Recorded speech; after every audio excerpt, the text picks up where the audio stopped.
Number 3 રેસાઓ, સંશ્લેષિત રેસાઓ અને plastic. અગાઉના પાઠમાં આપણે જે છેલ્લો પાઠ આપણે ચાલુ હતો પાઠ નંબર 4 ધાતુઓ અને અધાતુઓ એ પાઠ આપણે પૂર્ણ કરેલો. આજે આપણે નવા ચેપ્ટરની શરૂઆત કરવા જઈ રહ્યા છીએ. ચેપ્ટર 3 સંશ્લેષિત રેસાઓ અને પ્લાસ્ટિક. સંશ્લેષિત રેસાઓ એટલે કૃત્રિમ રેસાઓ અને પ્લાસ્ટિક. ધોરણ 7 માં આપણે રેસાઓ વિશે બહુ વિગતવાર અભ્યાસ કરેલો છે. ધોરણ 7 માં આપણો સ્પેશિયલ પાઠ આવે છે રેસાઓ. એ પાઠમાં આપણે બે પ્રકારના રેસાઓ વિશે માહિતી મેળવેલી હતી. ત્યાં બે પ્રકારના હતા રેસાઓ, તો કુદરતી રેસાઓ અને બીજો પ્રકાર છે કૃત્રિમ રેસાઓ. જેમાં કુદરતી રેસામાં આપણે ધોરણ 7 માં અભ્યાસ કરી ગયા છે. કુદરતમાંથી મળતા બે પ્રકારના રેસા, ઊન અને રેશમ. ઊન અને રેશમ ક્યાંથી મળે, કયા પ્રાણીમાંથી મળે અને કઈ રીતે પ્રક્રિયા કરી ઊન અને રેશમને છૂટા પાડવામાં આવે અને તેના વડે કાપડને કઈ રીતે ગૂંથવામાં આવે, એ બધી વાતની ચર્ચા આપણે ધોરણ 7 માં કરી ગયા છે. અહીંયા સુધીનું આપણે ધોરણ 7 માં શીખી ગયા છે. આપણે ધોરણ 8 માં અત્યારે જે ચેપ્ટર ચાલુ કરવાનું છે એમાં કૃત્રિમ રેસાઓ વિશે ચર્ચા કરવાની છે. આ જે રેસાઓ જે છે કૃત્રિમ રેસાઓ, જેનું બીજું નામ છે સંશ્લેષિત રેસાઓ. હજુ એકનું નામ છે માનવ સર્જિત રેસાઓ.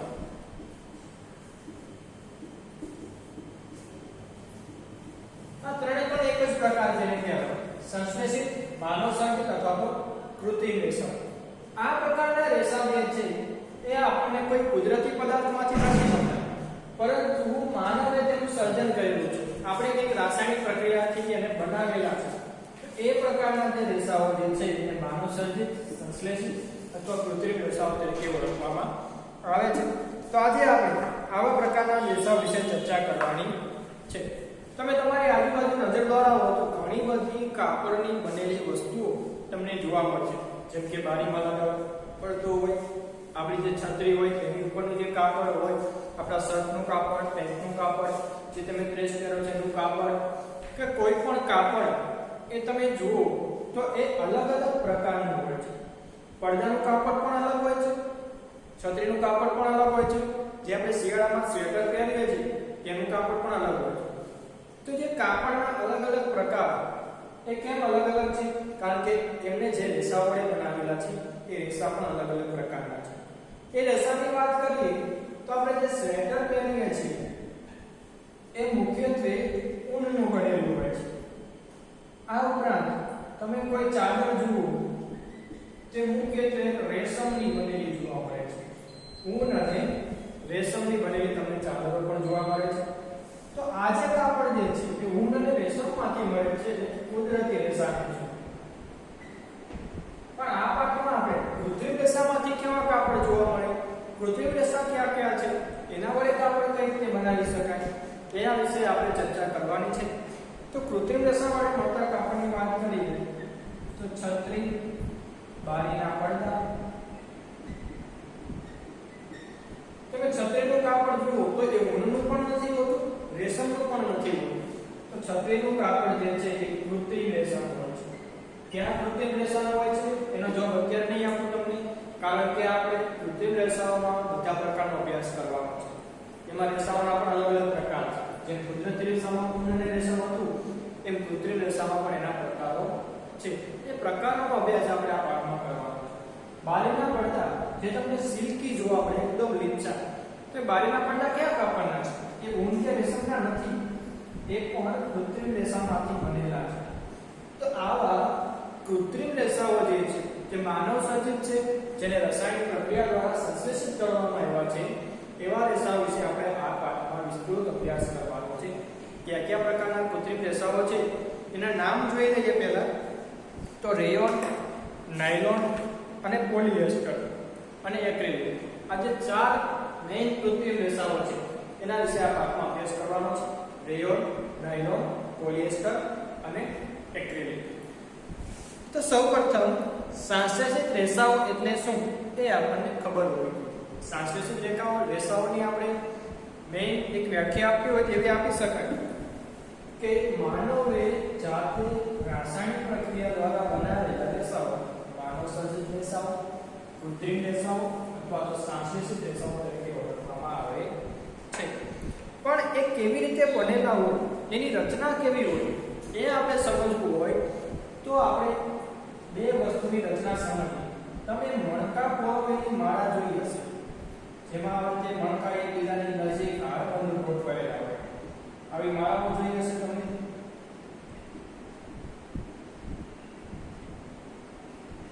હવે આ રુદ્રાક્ષની માળા હોય, મોતીની માળા હોય, જેમાં આ રીતે મણકા કેવા હોય, એકબીજાની નજીક હારબંધ ગોઠવાયેલા હોય. અથવા તો બીજી વાત કરીએ તો તમે યુપિન જોઈ છે. આ યુપિનને આવી રીતે એકબીજા સાથે જોડીને સાંકળ બનાવી દો. આમાં પણ એક યુપિન જે છે બીજી યુપિન સાથે શું છે, હારબંધ રીતે એક સાથે બીજી યુપિન જોડાઈ રહેલી છે. તો આવી જ રીતે સંશ્લેષિત રેસાઓ પણ આ જે એક યુપિન છે એને શું કહેવાય, એકમ કહેવાય. આમાં એક મણકો છે એને શું કહેવાય, એકમ કહેવાય.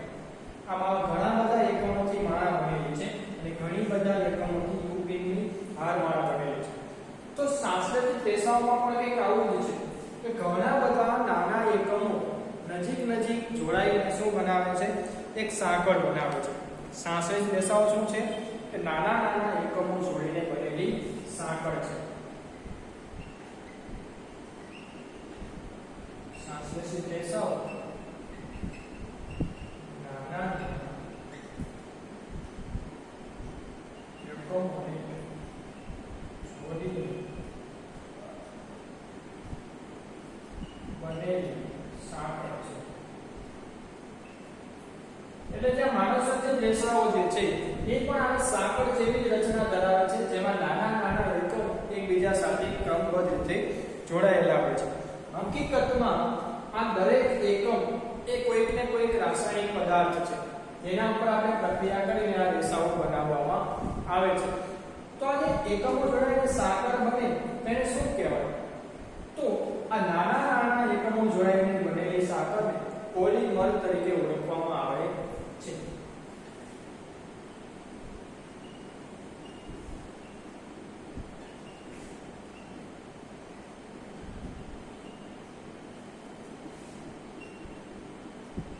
શું કહે છે, પોલિમર કહે છે.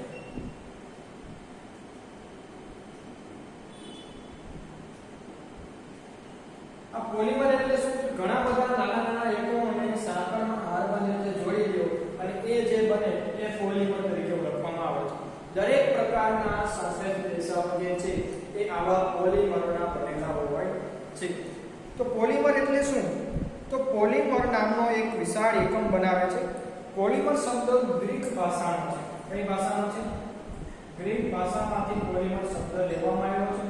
એમાં પોલી અને મર આ બંને શબ્દ જે છે એ અલગ શબ્દ છે, જેમાં પોલીનો અર્થ થાય ઘણા બધા અને મરનો અર્થ થાય છે ભાગ. એટલે પોલિમરનો આખો અર્થ આપણે સમજવો એવું કહી શકાય કે ઘણા બધા ભાગ ભેગા મળીને બનેલી સાંકળ જે છે એને પોલિમર તરીકે ઓળખવામાં આવે છે. તો આવા નાના એકમો જોડાઈને જે વિશાળ સાંકળ બનાવે તેને પોલિમર તરીકે ઓળખવામાં આવે છે. અને આવા પોલિમરના પુનરાવર્તિત એકમથી સંશ્લેષિત રેસાઓ બને છે. પોલિમર પણ ઘણા બધા એકમોના પુનરાવર્તનથી બને. એક જ પ્રકારના એકમ છે, જુઓ તમે, એક યુપિન એક એકમ, બીજી યુપિન બીજો એકમ, આ બધા એક જ પ્રકારના એકમ છે. તો એક જ પ્રકારના એકમનું પુનરાવર્તન જ્યારે થાય ત્યારે શું બને છે, પોલિમર બને છે. અને આવા પોલિમરથી સંશ્લેષિત રેસાઓ બનાવવામાં આવે છે. પોલિમર કુદરતમાં પણ તમને જોવા મળે છે. ઉદાહરણ તરીકે કપાસ છે એ સેલ્યુલોઝ તરીકે ઓળખાતો પોલિમર છે અને સેલ્યુલોઝ છે એ ગ્લુકોઝના એકમો જોડવાથી બને છે. તમે જો કે આવા પોલિમર આપણને કુદરતમાં પણ જોવા મળે.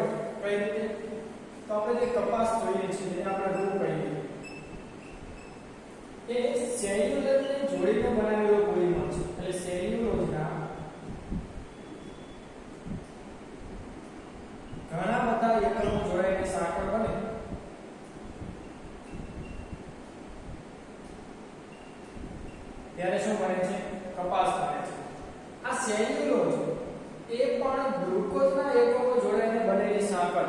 સેલ્યુલોઝ શેમાંથી બને છે કે ગ્લુકોઝના ઘણા બધા એકમો એકબીજા સાથે જોડાય એટલે ગ્લુકોઝની સાંકળ બને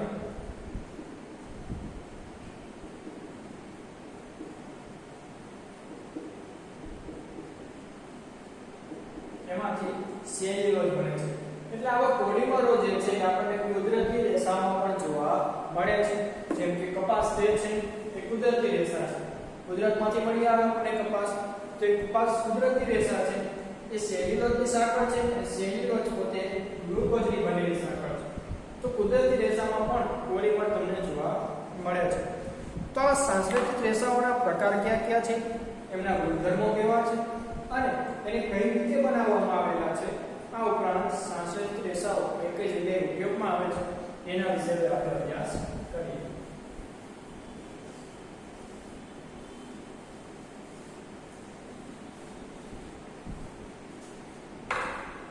સાંસ્કૃતિક રેસાઓના પ્રકાર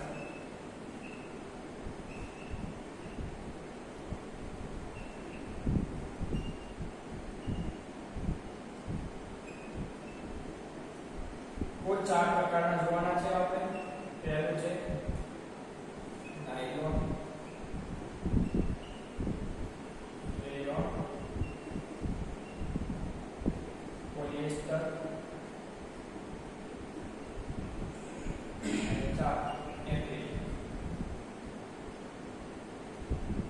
આ ચાર સાંસ્કૃતિક રેસાનો આપણે અભ્યાસ કરવાનો છે તો ચારે ચાર પ્રકાર વિશે આપણે ડીપમાં જોઈશું તો શરૂઆત કરીશું આપણે નાયલોન થી સોરી પહેલો સાંસ્કૃતિક રેસા આપણે બુકમાં આપેલો છે ત્યાંથી શરૂઆત કરી રેયોન તો પહેલા તો જોઈએ રેયોન બનાવ કે રેયોનને કઈ રીતે બનાવેલો છે તો ધોરણ 7 માં આપણે જોઈ ગયા કે રેશમના કીડામાંથી રેશમ શોધવાની શરૂઆત 19મી સદીના એન્ડમાં થઈ ગઈ 19મી સદી જ્યારે ચાલતી ત્યારે રેશમના કીડામાંથી રેશમ મેળવવાની શરૂઆત થઈ ગઈ કયા દેશમાં થઈ હતી ચીનમાં પણ ચીનના લોકો એટલા બધા બુદ્ધિશાળી કે એમને કોઈને પણ આ રીતે જણાવેલી નહીં કે રેશમ ક્યાંથી મેળવવામાં આવે છે રેશમના કીડામાંથી તો એમને કોઈ પણ દેશના લોકોને આપી જરૂર નહીં કે રેશમને રેશમના કીડામાંથી મેળવી શકાય છે અને આ માહિતી લાંબા સમય સુધી એમને ગુપ્ત રાખી હતી આ ઉપરાંત રેશમના રેસામાંથી જે કાપડ મેળવવામાં આવે એ ખૂબ જ મોંઘું હતું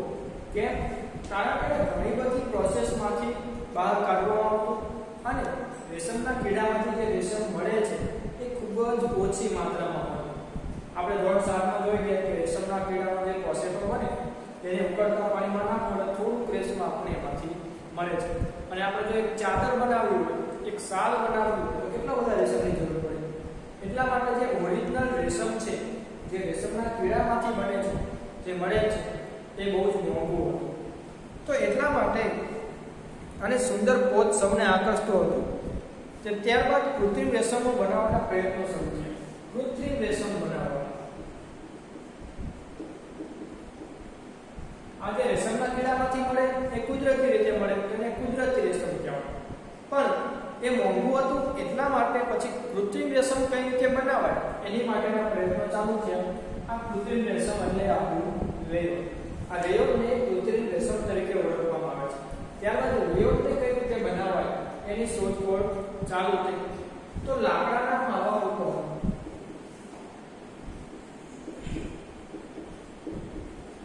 રાસાયણિક પ્રક્રિયા કરી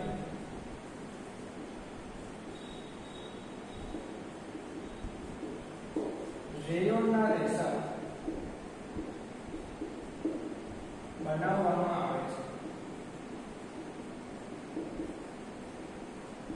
રેયોનના રેસા કેવી રીતે બનાવવામાં આવે છે તો લાકડાના માવા ઉપર આપણે જ્યારે રાસાયણિક પ્રક્રિયા કરીએ ત્યારે રેયોનના રેસા બનાવવામાં આવે છે આને રેયોન અથવા તો કૃત્રિમ રેશમ તરીકે પણ ઓળખવામાં આવે છે રેયોનનો કુદરતી સ્ત્રોત તો લાકડાનો માવો જ છે તેમ છતાં પણ તેને માનવ સર્જિત રેસા તરીકે ઓળખવામાં આવે છે આની ખાસિયત જોઈએ તો રેશમ કરતા સસ્તા છે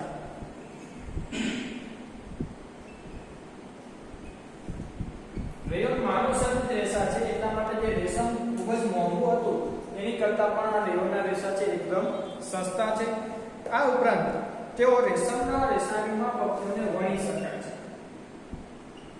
રેશમની માફક તે શકાય.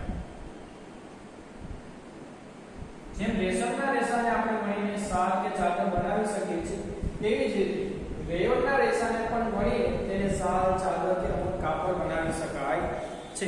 તેને રંગોથી રંગી પણ શકાય છે. રેશમને રંગીને અલગ અલગ રંગ પણ આપી શકાય છે. રેશમને પણ રેયોનને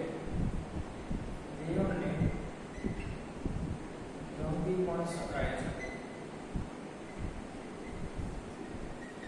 આવા રેશમના કૃત્રિમ રેશમના રેસા એટલે કે રેયોનના રેસા જે છે એ કપાસના રેસા સાથે વણીને ચાદરો અને ઊન સાથે વણીને ચટાઈઓ બનાવવામાં આવે છે. આ રેયોનના રેસાને કપાસ સાથે જો વણવામાં આવે તો એમાંથી ચાદરો બનાવી શકાય છે. આ ઉપરાંત રેયોનના રેસા જો ઊન સાથે વણવામાં આવે તો એમાંથી ચટાઈઓ પણ બને છે. ચાદર અને ચટાઈ કોને કહેવાય એની માટે આપણા પાઠ્યપુસ્તકમાં નીચે આકૃતિ આપેલી છે. એ કૃત્રિમ રેશમમાંથી બનાવી શકાય છે. તો આ બધી ખાસિયત છે કોની? રેયોનના રેસાની. કઈ કઈ ખાસિયત આપણે જોઈ? એક તો રેશમ કરતા સસ્તા છે. આ ઉપરાંત રેશમની જેમ જ એને વણીને ચાદરો, ચટાઈઓ બનાવી શકાય છે. રેયોનને રંગ પણ કરી શકાય છે અને કપાસ અને ઊન સાથે મળીને ચાદર બને છે, ચટાઈ બને છે. તો આ બધું આપણે કૃત્રિમ રેશમમાં કરી શકીએ છીએ. તો આ વાત થઈ પહેલું કૃત્રિમ રેશા, માનવસર્જિત રેશા અથવા તો સંશ્લેષિત રેશા, રેયોન વિશે. આવી રીતે આપણે બીજા રેશાની વાત કરીએ, નાયલોન.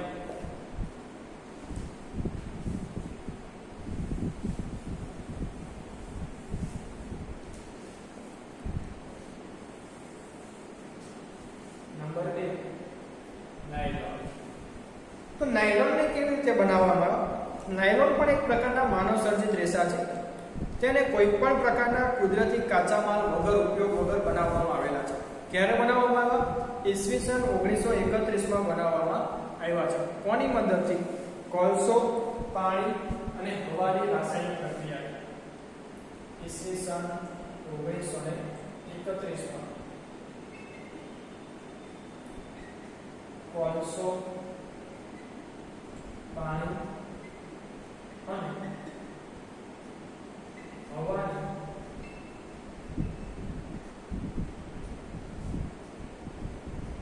પ્રક્રિયા. કૃત્રિમ રેસા જે છે નાયલોનના, તેને કોલસો, પાણી અને હવાની એકસાથે રાસાયણિક પ્રક્રિયા કરીને બનાવવામાં આવેલા છે. ઈસવીસન 1931 માં તેની શોધ થઈ એટલે ત્યારે તેની બનાવવાની શરૂઆત કરેલી. તો આને સંપૂર્ણ સંશ્લેષિત રેસા તરીકે ઓળખાય છે. કેમ કે આમાં કોઈ પણ પ્રકારનો કુદરતી પદાર્થ વાપરેલો છે નહીં. નાયલોનના રેસાની વાત કરીએ તો મજબૂત, સ્થિતિસ્થાપક, હળવા અને ચમકદાર હોય છે. એની ખાસિયત જોવી હોય, એની ખાસિયત હોય છે મજબૂત, સ્થિતિસ્થાપક, ચમકદાર અને હળવા હોય છે. આ એની ખાસિયતો છે. ખૂબ જ મજબૂત હોય છે. નાયલોનનો જે રેસો હોય છે, એનો જે તાંતણો હોય છે, એ ખૂબ જ વધારે મજબૂત હોય છે. આ ઉપરાંત સ્થિતિસ્થાપક પણ હોય છે. એટલે જેમ આપણે રબરને ખેંચી શકીએ એટલું બધું તો નહીં, પણ થોડી ઘણી માત્રામાં એ સ્થિતિસ્થાપક હોય છે. થોડું ખેંચીને તમે છોડી દો તો એનો મૂળ આકાર પાછો પણ કરી લે છે. ચમકદાર હોય છે. જે ચમકતા સિલ્ક જેવા હોય છે. આપણે સિલ્કી કાપડ તમે જુઓ ચમકતું હોય, તો એવી રીતે નાયલોનના રેસા પણ કેવા હોય છે? ચમકદાર હોય છે. અને વજનમાં કેવા હોય? હળવા હોય છે. અન્ય રેસાની કમ્પેરિઝનમાં નાયલોનના રેસા વજનમાં હળવા હોય છે. એટલે જો નાયલોનનું કાપડ બનાવવામાં આવે તો એ કાપડનું વજન કેવો થાય? હળવો વજન બને છે. નાયલોનમાંથી બનેલી કેટલીક ચીજ વસ્તુઓ જોઈએ. મોજા, દોરડા, તંબુ, ટૂથબ્રશ, કારના સીટ બેલ્ટ, સ્લીપિંગ બેગ, પડદા, આવી તો ઘણી બધી વસ્તુઓ જે છે નાયલોનમાંથી બને છે. પરંતુ મેઇન બે વસ્તુની આપણે વાત કરવાની છે. પર્વતારોહણના દોરડા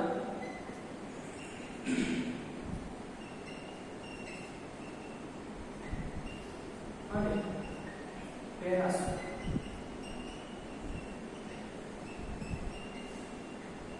પર્વતારોહણ માટેના દોરડા અને પેરાશૂટ બનાવવા માટે નાયલોન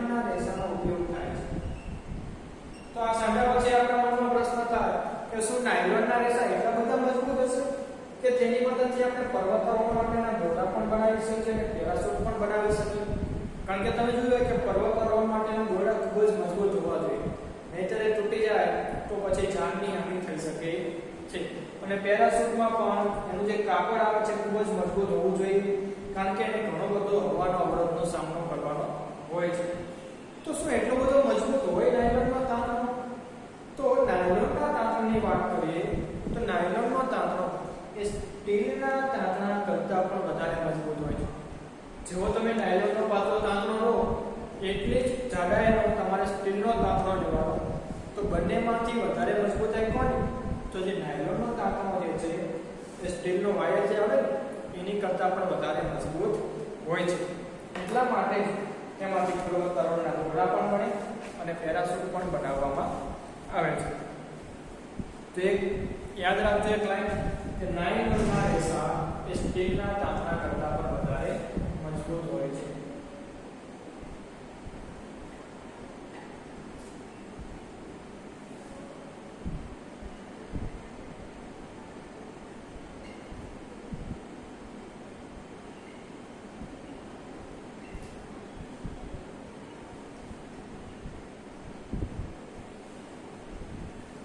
એટલા માટે તેમાંથી પર્વતારોહણના દોરડા પણ બને છે અને પેરાશૂટનું કાપડ પણ તેમાંથી બનાવવામાં આવે છે. હવે પ્રવૃત્તિ આપણા પાઠ્યપુસ્તકમાં આપેલી છે કે કયા પ્રકારનું તાંતણો એ સૌથી વધારે મજબૂત હોય છે એ શોધવા માટે આપણે ડાયરેક્ટ કોષ્ટકની જ વાત કરીશું અને પ્રવૃત્તિને આપણે જોઈ લઈએ કે કઈ રીતની પ્રવૃત્તિ છે.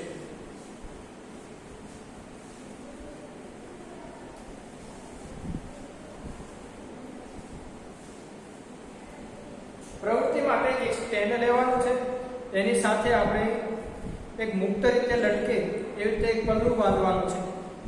પલ્લું બાંધવા માટે આપણે અલગ અલગ પ્રકારના રેસાનો ઉપયોગ કરવાનો છે. આકૃતિ બનાવી આપણે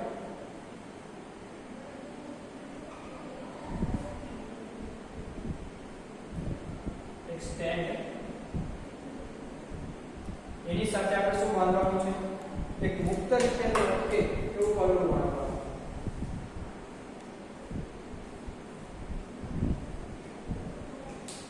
પરંતુ આ પલ્લાને બાંધવા એક પ્રકારના દોરાનો ઉપયોગ કરવાનો નથી.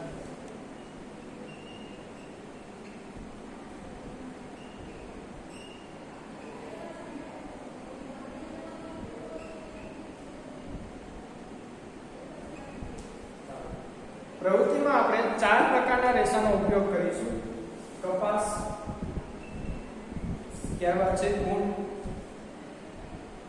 રેશમ અને નાયલોન.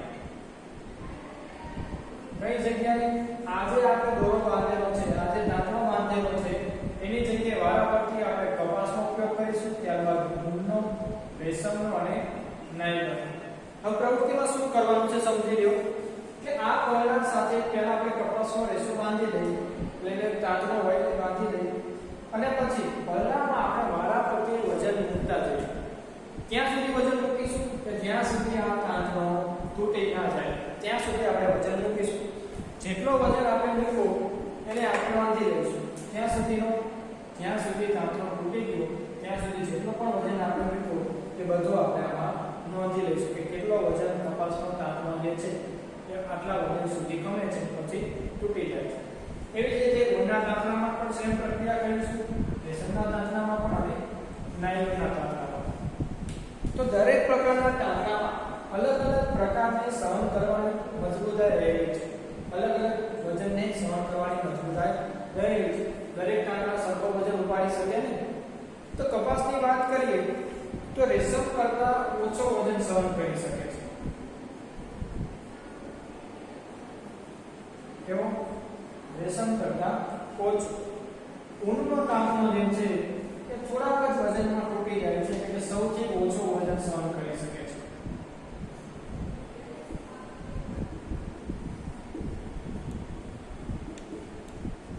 રેશમનો તાંતણો એ કપાસ કરતા વધારે વજન સહન કરી શકે છે.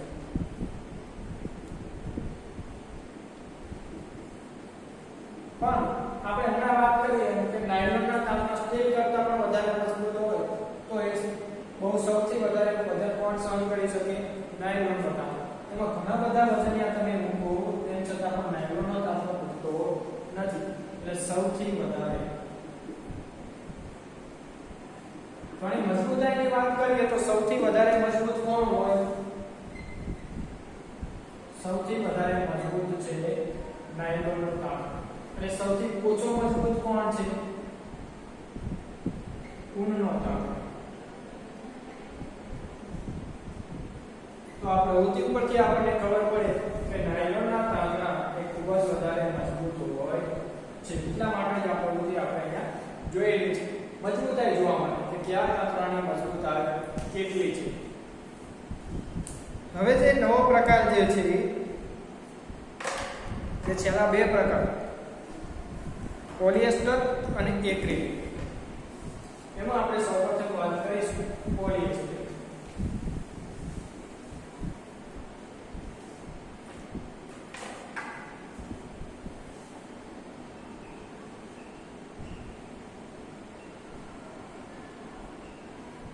નામ તમે જો ફરીવાર પોલી શબ્દ આપણી સામે આવ્યો, પોલિએસ્ટર. તો એ પોલિએસ્ટર નામનો જે માનવસર્જિત રેસા જે છે એ એસ્ટરની શૃંખલાથી બનેલો છે. જ્યાં પણ પોલી શબ્દ આવે ત્યાં શૃંખલા આવશે. શૃંખલા એટલે સાંકળ.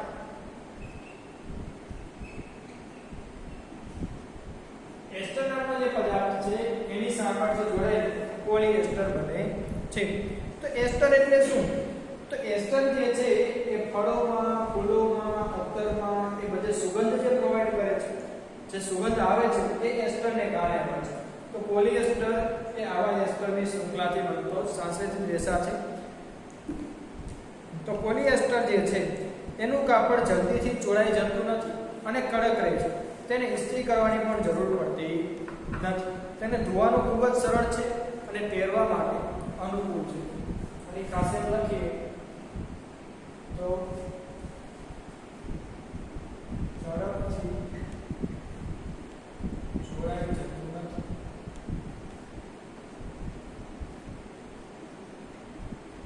કડક રહે છે. પહેરવામાં સરળ. પહેરવામાં સરળ અને ધોવામાં પણ એકદમ સરળ. ધોવામાં પણ સરળ હોય છે. એની ઉપરથી સહેલાઈથી મેલને દૂર કરી શકાય છે. પોલિએસ્ટરના શર્ટ, પેન્ટ જેવા અન્ય વસ્ત્રો જોવા મળે છે. ટેરિલિન જે છે એ પોલિએસ્ટરનું એક જાણીતું સ્વરૂપ છે. પોલિએસ્ટરનું બીજું એક સ્વરૂપ છે, જેનું નામ છે ટેરિલિન. ટેરિલિનના કાપડમાં પોલિએસ્ટરના કાપડ તરીકે ઓળખવામાં આવે છે. એની ખાસિયત પણ આવી છે કે કડક હોય, પહેરવામાં સરળ હોય, ધોવામાં સરળ હોય અને ઘણા બધા રંગમાં ઉપલબ્ધ હોય છે. તેને પણ અન્ય તાંતણીમાં વણીને એના કાપડ બનાવી શકાય છે. તો આ જે પ્રકારના જે સંશ્લેષિત રેસા છે અને પોલિએસ્ટર તરીકે ઓળખવામાં આવે છે. તો આવા બીજા પણ સંશ્લેષિત રેસા છે પોલિએસ્ટરને જેવા જ, જેમ કે પોલીવુલ, પોલીકોટ, પોલીવુલ અને પોલીકોટ. પોલીવુલ જે છે એ પોલિએસ્ટર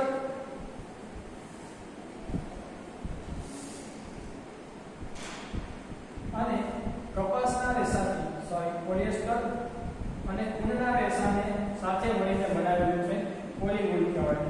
અને પોલીકોટ કોને કહેવાય? તો પોલિએસ્ટર